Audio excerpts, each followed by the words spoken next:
for The Athletic, joins us. Joe, your thoughts, your reflections, the legacy of Koby Bryant. Yeah, I was in Philadelphia last night covering the Lakers and 76ers for The Athletic on a night where LeBron James literally passed Kobe for third place on the all-time NBA scoring list.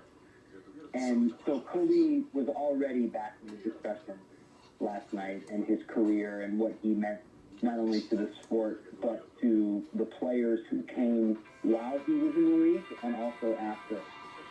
And obviously, I mean, to say I'm shocked and sad and don't know what to do or say, then to join the club.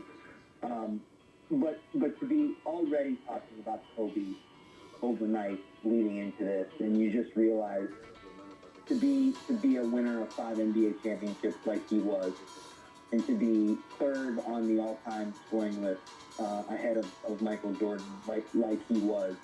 You know you're talking about one of his all-time greats, but I feel like the thing that has set Kobe apart from some of the greats before him and has changed, I think, the way basketball will be going forward is his willingness to mentor later in his career in a way that Michael certainly never did. You talked about that, in that interview. And what were they saying last night? What does he mean to the sport and to the players? Let me just read you a quote. His last quote last night about that game when LeBron passed him to be number 3 of the all-time scorers.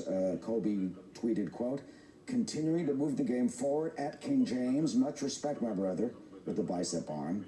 Number 33644, and that is being retweeted and commented on across the globe, an indication of the generosity, the kindness of Kobe Bryant. Yeah, and LeBron had something to say about that. He said that it's cool to know that you have the support of one of the all-time greats that ever played this game and someone that you admired to be like on the floor. You don't have that much time to play this game. If you're able to be remembered for the great things that you did, the positive things that you did, making people feel great about what you did, that's a pretty cool thing. And a lot of people took that quote to mean LeBron was comparing Kobe to Michael, and again, just showing the way that Kobe sort of, once he realized that he had lost step and would be retiring, that he wanted to be that bridge for the next batch of NBA players to be great. And did you deal with him, and how often did you deal with him? What was it like? Because you can see him as the public. We know what he's like on the court, but off the court in your personal interactions. Jim has been very emotional this afternoon and spectacular in his remembrances and thoughts of this man who you guys knew personally.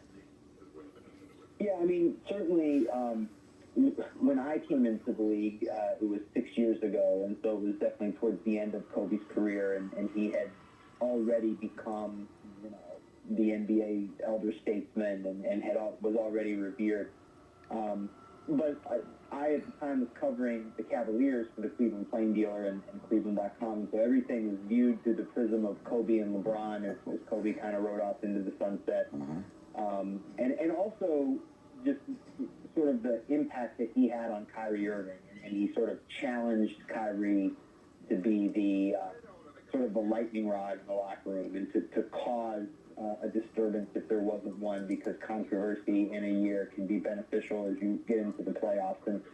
And so you asked me what my impressions of Kobe were, and I was always amazed at how polished and well thought he was, but then also you could see and listen to this man who could be so calm and measured in his remarks, knowing that he had that killer instinct, that he had the ability to just go out there and take your heart from yourself. That was the essence of Kobe. You finally, you see that flair, you see that drive, you see that dedication, you see it in Kyrie. I saw it up in Boston. He's now with the Nets. Is that a lasting legacy? To really go for it in terms of playing the way, the mechanics and the strategy of approaching that game.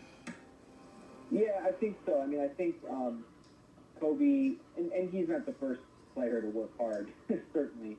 but Kobe with his sort of his mantra, the Mamba mentality, and that is something that has spread not only to Kyrie but to Kawhi Leonard and Paul George and on through sort of today's crop of stars. Just this idea of wanting the last shot and working so hard for so long to put yourself in a position to want to take that shot.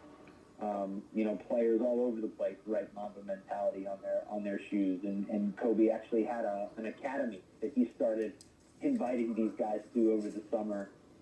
Players who won finals and won MVP, and they came to Kobe for guidance. So yeah, I really think when you talk about a lasting legacy, and there can be so many things. There can be his titles. There could be his time with Shaq. There could be his role as a global ambassador in China and also with Team USA. The problem parts of his life and certainly in his career, that all those things play into it. What he was able to do post-career.